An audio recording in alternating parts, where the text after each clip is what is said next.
السلام علیکم ورحمۃ اللہ۔ ہمیں اللہ کی ذات سے امید ہے کہ آپ سبھی حضرات بخیر و عافیت ہوں گے۔ میرے محترم، میں آج آپ کے سامنے ایک اہم موضوع پیش کرنے جا رہا ہوں۔ وہ یہ ہے کہ آج کے اہل ایمان اسلامی معاشرے کے نوجوانوں میں اعمال صالحہ اختیار کرنے میں کتنا شوق اور جذبہ ہے۔ ایک صحابہ کرام، ان کے اندر کتنا شوق اور جذبہ تھا۔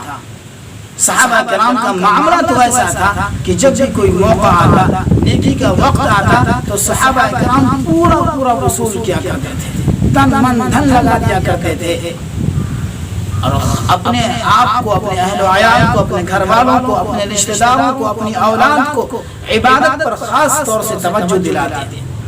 اور ایک ہمارا معاملہ ہے، ایک ہمارا مسئلہ ہے کہ ہم خود ہی پاک اور شفاف ہیں، اپنے آپ کو بڑا سمجھتے ہیں، اپنے آپ کو کامیاب سمجھتے ہیں، تو ہم اپنی اولاد، اپنے گھر والے، اپنے رشتہ داروں کی کیسے فکر کریں گے؟ چاہے وہ رمضان کا مہینہ ہو، چاہے محرم کا مہینہ ہو، چاہے شب قدر کی رات ہو، چاہے شب برات کی رات ہو، ہم نیکی وصول کرنا نہیں جانتے۔ اور صحابہ کرام ایک قیمتی لمحات کو بھی ضائع نہیں کرتے تھے، بلکہ پورا نیکی وصول کیا کرتے تھے۔ میں آپ کو بتاتا چلوں، قرآن کریم کی ایک آیت ہے، ان اکرمکم عند اللہ اتقاکم۔ اللہ تعالیٰ ارشاد فرماتا ہے کہ اللہ کے نزدیک معزز وہی شخص ہے جس نے تقوی اختیار کیا۔ اللہ کے نزدیک مکرم وہی بندہ ہے جس نے تقوی اختیار کیا۔ میرے دوستو، یہ نیکیاں، یہ اعمال صالحہ موت کے بعد کی جو زندگی ہے اس میں کام آنے والی ہے۔ میں آپ کو بتاؤں، آپ سونے کی قلم سے لکھ لیجئے، یہ سونے کے قلم سے لکھنے والی بات ہے کہ انسان کی روح جب اس کے جسم سے جدا ہو جاتی ہے تو سب سے پہلے انسان کا نام چھن جاتا ہے۔ جب انسان زمین پہ ڈھیر ہو جاتا ہے تو سب سے پہلے اس کا نام چھن جاتا ہے، سامنے والا آتا ہے اور یہ نہیں پوچھتا کہ عبداللہ کہاں ہے، عمر کہاں ہے، عمر کہاں ہے، بکر کہاں ہے، سب سے پہلے یہی پوچھتا ہے کہ لاش کہاں ہے، جنازے کی نماز کب ہوگی، یہ نہیں پوچھتا ہے کہ عبداللہ کی نماز کب ہوگی، یہی پوچھتا ہے کہ جنازے کی نماز کب ہوگی۔ میرے دوستو، سب سے پہلے انسان کا نام چھن جاتا ہے، اس کے بعد چند لوگ مل کر اسے قبر میں ڈال کر تھوڑے دن غم مناتے ہیں، اس کے بعد پھر اسے بھول جاتے ہیں۔ اب ان کی جو زندگی، قبر میں جو ان کی زندگی شروع ہوتی ہے، میرے دوستو، ہمارا اہل علم سے سنتے ہی رہتے ہیں۔ تو میرا مقصد یہ تھا کہ صحابہ کرام پورا وصول کیا کرتے تھے۔